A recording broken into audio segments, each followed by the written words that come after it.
आज की ये हॉरर फिल्म सच में इतनी डरावनी थी कि हालत खराब हो गई। लेकिन खास बात यह है कि ये फिल्म सिर्फ डराने के लिए नहीं बनी।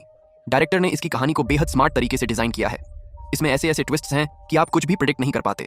एक बिल्कुल आम सी दिखने वाली पिंक हाई हील्स को इस तरह फिल्माया गया है कि रोंगटे खड़े हो जाते हैं और इंसान की सोच ही बदल जाती है। कहानी सुषमा की है, एक सक्सेसफुल डॉक्टर जिसे खूबसूरत हील्स कलेक्ट करने का जुनून है। लेकिन यही शौक उसकी जिंदगी का सबसे बड़ा खतरा बन जाता है। एक रात देर तक काम करने के बाद थकी हुई हालत में जब वो मेट्रो से घर लौट रही होती है, तभी उसकी नजर एक जोड़ी हील्स पर पड़ती है जो डिब्बे में चुपचाप पड़ी होती हैं। उन जूतों से जैसे कोई अजीब सी आवाज आ रही होती है, एक ऐसी ताकत जो उसे बुरी तरह हिप्नोटाइज कर देती है। वो खुद को रोक नहीं पाती और उन्हें उठा लेती है। घर पहुंचने से पहले ही वो उन्हें पहन भी लेती है। लिफ्ट का इंतजार करते वक्त उसकी नजर बार बार उन्हीं जूतों पर जाती रहती है। तभी अचानक टिंग की आवाज आती है और वो चौंक कर होश में आती है। लिफ्ट के अंदर एक औरत पहले से खड़ी होती है, बिखरे बाल, बिल्कुल स्थिर चेहरा, और सबसे डरावनी बात, उसके पैरों में जूते ही नहीं होते। ये अजीब सा मंजर उसके दिल में एक अनजाना डर भर देता है। वो बस लिफ्ट के फ्लोर नंबर्स को घूरती रहती है और यही दुआ करती है कि जल्दी से मंजिल आ जाए। आखिरकार लिफ्ट रुकती है और वो लगभग भागते हुए बाहर निकल जाती है। कुछ कदम आगे बढ़ने के बाद हिम्मत करके पीछे मुड़कर देखती है। वो औरत अब भी वहीं खड़ी होती है, बिना हिले डुले। वो खुद को समझाती है शायद कोई अजीब इंसान होगा और जल्दी जल्दी घर की तरफ बढ़ जाती है। लेकिन तभी कुछ और भी अजीब होता है। जो औरत अभी तक लिफ्ट में थी वहीं अचानक सामने वाली सीढ़ियों में दिखाई देती है और सीधा उसकी तरफ बढ़ने लगती है। उसके रोंगटे खड़े हो जाते हैं। अजीब बात यह है कि वो औरत उसे कुछ नहीं करती, बस उसके पास से गुजर जाती है। डर और जिज्ञासा के बीच फंसी सुषमा जैसे ही पीछे मुड़कर देखती है, वो औरत अब उसकी पीठ के पीछे खड़ी उसे घूर रही होती है। डर के मारे उसकी चीख निकल जाती है और वो जमीन पर गिर पड़ती है। लेकिन अगले ही पल वो औरत गायब हो चुकी होती है। घबराकर वो किसी तरह घर के अंदर पहुंचती है, नहाकर खुद को शांत करने की कोशिश करती है और खुद को समझाती है कि शायद ये सब थकान की वजह से हेलुसिनेशन था। फिर वो दोबारा वही हील्स पहनती है और शीशे में खुद को देखकर हैरान रह जाती है, जैसे उसकी पूरी पर्सनैलिटी ही बदल गई हो। उसी सेल्फ एडमिरेशन में डूबी होती है कि तभी उसकी बेटी मीरा दरवाजे पर आ खड़ी होती है। मीरा की नजर जैसे ही उन गुलाबी हील्स पर पड़ती है, उसकी आंखें अजीब तरह से चमक उठती हैं। ये जूते कितने सुंदर हैं, मुझे भी पहनने हैं, वो जिद करती है। लेकिन सुषमा साफ मना कर देती है। बच्चे हाई हील्स नहीं पहनते। वो तुरंत जूते उतार कर लिविंग रूम की सबसे ऊंची कैबिनेट पर रख देती है ताकि मीरा की पहुंच से दूर रहे। लेकिन वो गलत साबित होती है। कुछ दिन बाद जब सुषमा देर तक काम में फंसी रहती है और मीरा घर में अकेली होती है, वो चुपचाप उन जूतों को नीचे उतार लेती है और पहन लेती है। जूते उसके पैरों के लिए बड़े होते हैं। चलते वक्त आवाज भी अजीब आती है। लेकिन जैसे ही उसकी नजर सामने लगे बड़े मिरर पर पड़ती है, वो सन्न रह जाती है। वह कुछ साल बड़ी नजर आने लगती है। चेहरे पर हैवी मेकअप और आंखों में एक अजीब सी सेडक्टिव और डार्क एक्सप्रेशन जिसे वह खुद भी समझ नहीं पाती। वह अपने चेहरे को छूकर हैरान होती है। इतनी खूबसूरत कैसे लग रही है, बिना यह जाने कि वह पहले ही उन जूतों के असर में आ चुकी है। उसी रात उसे एक भयानक सपना आता है। वह अपनी बेटी को उन्हीं हाई हील्स में छत के किनारे डगमगाते हुए खड़ा देखती है। घबराकर वह उसकी तरफ दौड़ती है और उसे पकड़ने की कोशिश करती है, लेकिन उसके हाथ में सिर्फ पैरों की एक जोड़ी रह जाती है। वह चीखते हुए नींद से जाग जाती है। उसका पूरा शरीर ठंडे पसीने से भीगा होता है। घबराकर वह सीधे बेटी के कमरे में भागती है जहां वह चैन की नींद सो रही होती है। वह राहत की सांस लेती है, लेकिन उसे यह दिखाई नहीं देता कि पर्दे पर पड़ती परछाइयों में वही पिंक हील्स चुपचाप रखी हुई हैं, जिनके नुकीले सिरे सीधे बिस्तर की तरफ हैं। अगली सुबह उसका एक बहुत जरूरी प्लान होता है। 2019 के अपने पुराने दोस्त रोहित के साथ डिनर। उसके दिमाग में तुरंत वही गुलाबी हील्स आती हैं और उसे लगता है कि आज के लिए यही परफेक्ट है। लेकिन जूते गायब होते हैं। उसे तुरंत शक होता है और वह बेटी के कमरे की तरफ दौड़ती है। दरवाजे पर वहीं खड़ी मिलती है और कहती है कि जूते उसके हैं और वह उन्हें लेने नहीं देगी। पहली बार किसी चीज को लेकर माँ बेटी के बीच इतनी जोरदार लड़ाई होती है। आखिरकार वह जबरदस्ती रास्ता बनाकर बिस्तर के नीचे गहराई में छुपाए हुए जूते निकाल लेती है। बेटी रोती, चिल्लाती और हाथापाई करती रहती है, मगर कोई फायदा नहीं होता। बस इतना कहा जाता है कि लौटकर नए जूते दिला दिए जाएंगे और वह जल्दी जल्दी घर से निकल जाती है। डिनर उम्मीद से भी ज्यादा अच्छा रहता है। नजरों में अजीब सी गर्माहट होती है, बातें लंबी चलती हैं और वहीं से कॉफी के लिए घर चलने का निमंत्रण मिल जाता है। इसी दौरान घर पर अकेली बेटी के साथ कुछ अजीब होने लगता है। अचानक आसपास से अजीब आवाजें आने लगती हैं। जिज्ञासा में वह हाथ में मोमबत्ती लेकर उन आवाजों का पीछा करती है और आखिरकार बाथरूम तक पहुंच जाती है। जैसे ही वह मोमबत्ती की रोशनी सामने डालती है, अचानक एक भयानक आकृति सामने आ जाती है और वह बुरी तरह डर जाती है। थोड़ी देर बाद जब माँ बाहर से लौट रही होती है, लिफ्ट का इंतजार करते हुए उसकी नजर बार बार उन हाई हील्स पर टिक जाती है। तभी लिफ्ट के दरवाजे खुलते हैं और अंदर से एक बुजुर्ग औरत बाहर निकलती है। जैसे ही उसकी नजर उन गुलाबी जूतों पर पड़ती है, उसका चेहरा दहशत से भर जाता है और वह घबरा कर भाग जाती है। घर पहुंचते ही फिर से जूतों को लेकर माँ बेटी के बीच बहस छिड़ जाती है, जो हाथापाई तक पहुंच जाती है।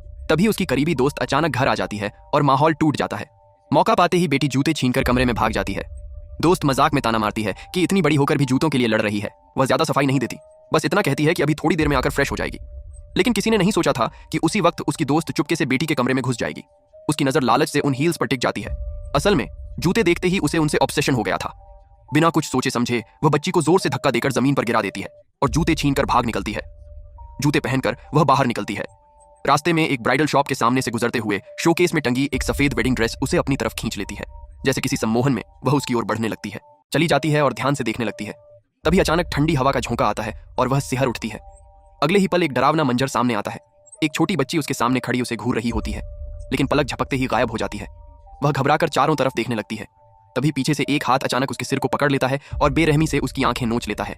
इसके बाद उसे घसीटकर दुकान के अंदर फेंक दिया जाता है। इस दर्द के झटके में वह बेहोश हो जाती है। अगली सुबह उसकी लाश मिलती है। हालत बेहद भयावह होती है। आंखें निकाली जा चुकी होती हैं और दोनों पैरों की उंगलियां कटी हुई होती हैं, जबकि वही हाई हील्स गायब रहती हैं। खबर मिलते ही सुषमा बदहवास होकर पुलिस स्टेशन पहुंचती है पहचान के लिए। दोस्त की मौत का दुख तो होता है, लेकिन उससे भी ज्यादा बेचैनी इस बात की होती है कि आखिर वही हाई हील्स कहां गईं। ये सुनते ही पुलिस वाला चिढ़ जाता है और कहता है, पता नहीं क्यों हर कोई उन्हीं जूतों के पीछे पड़ा है। कुछ समय पहले एक फीमेल स्टूडेंट की लाश मेट्रो स्टेशन पर मिली थी। उसके दोनों पैर काटे गए थे और उसकी दोस्त भी उन्हीं हाई हील्स को ढूंढ रही थी। यह सुनते ही सुषमा के दिमाग में जैसे बिजली सी गिरती है। उसे एहसास होता है, कहीं ऐसा तो नहीं कि जो भी इन जूतों को पहनता है उसका अंजाम वही होता है। यह सोचते ही उसका दिल जोर जोर से धड़कने लगता है। उसे लगता है कि अब उसकी बेटी खतरे में है। वह बिना देर किए घर भागती है, लेकिन वहां पहुंचकर जो देखती है उससे उसके होश उड़ जाते हैं। वही हाई हील्स न जाने कैसे फिर से उसकी बेटी के पास लौट आई होती हैं। वह घबराकर तुरंत जूते छीनती है और नीचे जाकर उन्हें कूड़ेदान में फेंक देती है, यह सोचकर कि अब सब खत्म हो गया। लेकिन जब वह दोबारा घर आती है तो नजारा और भी डरावना होता है। बेटी फिर से वही जूते पहने खड़ी होती है। वह पूरी तरह टूट जाती है। आखिर यह हो क्या रहा है? हालात तब और भयानक हो जाते हैं जब वह देखती है कि बेटी के शरीर से खून बह रहा है। गनीमत रहती है कि समय पर अस्पताल पहुंचाने से उसकी जान बच जाती है। इन तमाम अजीब घटनाओं से साफ हो जाता है कि अब मामला उसकी बेटी की जान तक पहुंच चुका है। वह तय करती है कि इन हाई हील्स की सच्चाई जानकर ही दम लेगी। अस्पताल में मौजूद रोहित उसे छत पर ले जाता है और पास की एक इमारत की तरफ इशारा करते हुए कहता है, वहां देखो, वहां भी पिंक हाई हील्स हैं। वह पलट कर देखती है और पास लगे एक पोस्टर पर उसकी नजर ठहर जाती है, जिसमें एक डरावनी औरत बनी होती है और उसकी गोद में वही गुलाबी हाई हील्स दिखाई देती हैं।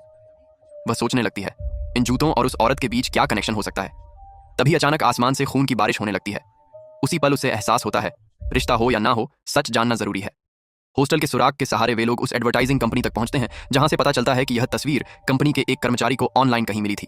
सबसे हैरान करने वाली बात यह होती है कि तस्वीर में दिख रही औरत की मौत करीब 60 साल पहले हो चुकी थी। यह सुनकर उसके रोंगटे खड़े हो जाते हैं। क्या सच में इन जूतों से होने वाली हत्याओं के पीछे उसी औरत की आत्मा है? बेटी को बचाने और सच्चाई जानने के लिए वह उस औरत तक पहुंचने का फैसला करती है। रोहित की मदद से उन्हें 60 साल पुराना एक अखबार मिलता है। उसमें जानकारी साफ नहीं होती, लेकिन उसकी नजर अचानक एक परिचित चेहरे पर टिक जाती है, एक झुकी हुई बूढ़ी औरत। उसी पल उसे याद आता है, यही तो वह बुजुर्ग है जिससे उसका सामना लिफ्ट में हुआ था। उसे पूरा यकीन हो जाता है कि यह औरत कुछ जानती है, इसलिए दोनों बिना देर किए उसे ढूंढने निकल पड़ते हैं। लेकिन जैसे ही वह सामने आती है, उसका पहला ही वाक्य सब कुछ बदल देता है। तुम्हें जूते उठाने नहीं चाहिए थे, वह आएगा और तुम्हें मार डालेगा, उन्हें तुरंत वापस कर दो। ये कहते हुए वह लगभग पागलों की तरह वहां से भाग जाती है। घबराई हुई आवाज में वह 60 साल पहले की कहानी सुनाने लगती है। उस दौर में शहर के सबसे मशहूर थिएटर में एक जीनियस डांसर हुआ करती थी, काव्या। उसकी पहचान ही उसकी विंग्ड पिंक हाई हील्स थी। उन्हीं जूतों में उसका डांस लोगों को दीवाना बना देता था और हर परफॉर्मेंस के बाद पूरा हॉल तालियों से गूंज उठता था। वह थिएटर के राइटर आदित्य से प्यार करती थी और दोनों ने साथ जीने मरने की कसम खाई थी। लेकिन उसी थिएटर में एक और औरत थी, तारा। वह काव्या की प्रतिभा से भी जलती थी और उसकी खुशहाल जिंदगी से भी। ईर्ष्या और नफरत में अंधी होकर उसने एक खौफनाक साजिश रची। उसने चुपके से वही हाई हील्स चुरा लीं और आदित्य को अपने जाल में फंसा लिया। फिर जानबूझकर ऐसे हालात बनाए कि काव्या उन्हें साथ देख ले। यह नजारा देखकर काव्या पल भर में टूट गई। लेकिन कहानी यहीं खत्म नहीं हुई। हवस और नफरत में अंधे तारा और आदित्य ने हैवानियत की हद पार कर दी। उन्होंने काव्या के दोनों पैर काट डाले और एक तूफानी बारिश वाली रात में उसकी लाश को पहाड़ी के पीछे दफना दिया। वह गहरे दर्द और नफरत के साथ मरी और उसकी आत्मा को कभी चैन नहीं मिला। उसी दिन से उन जूतों पर श्राप लग गया। कहा जाता है कि वे जूते उन लोगों को चुनते हैं जिनके दिल में जरूरत से ज्यादा पोजीशन, जलन और वैनिटी भरी होती है। जो भी उन्हें पहनता है उस पर काव्या की आत्मा नजर गड़ा देती है और उसकी कहानी दोहराई जाती है। प्यार छिन जाता है और पैर काट लिए जाते हैं। कहानी यहीं खत्म नहीं होती। उस घटना के कुछ समय बाद तारा और आदित्य की भी दर्दनाक मौत हो जाती है। यही वजह थी कि जिसने भी उन पिंक हाई हील्स को अपने कब्जे में लेने की कोशिश की, वह कभी बच नहीं सका, चाहे वह दोस्त हो या खुद उसकी बेटी। बस फर्क इतना था कि बच्ची का लालच और ईर्ष्या उतनी गहरी नहीं थी, इसलिए वह किसी तरह मौत के मुंह से बच गई।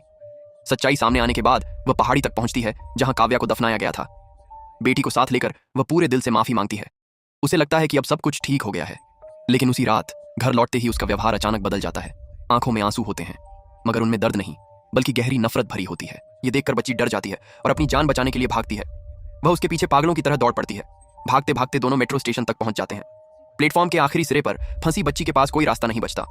वह गिड़गिड़ाकर मां से छोड़ देने की गुहार लगाती है, लेकिन सामने खड़ी औरत अजीब सी मुस्कान के साथ धीरे धीरे उसकी तरफ बढ़ती रहती है। उसी पल तेज रफ्तार से आती ट्रेन सब कुछ खत्म कर देती है और बच्ची उसकी चपेट में आ जाती है। यह हादसा उसे झकझोर कर सच से रूबरू करा देता है। असल में यह सब उसी के हाथों हुआ था, क्योंकि वह खुद उसी जलन और नफरत से भरी आत्मा का पुनर्जन्म थी। तभी उसकी नजर सामने पड़ती है। वही बच्ची गुलाबी हाई हील्स को सीने से लगाए खड़ी होती है। वह मेट्रो ट्रैक की गहराई की तरफ बढ़ने लगती है। वह घबराकर उसके पीछे दौड़ती है, लेकिन तभी पीछे से एक अजीब और डरावनी आवाज गूंज उठती है। एक के बाद एक खतरे से बचने के बावजूद आखिरकार वह भी उस श्राप से नहीं बच पाती।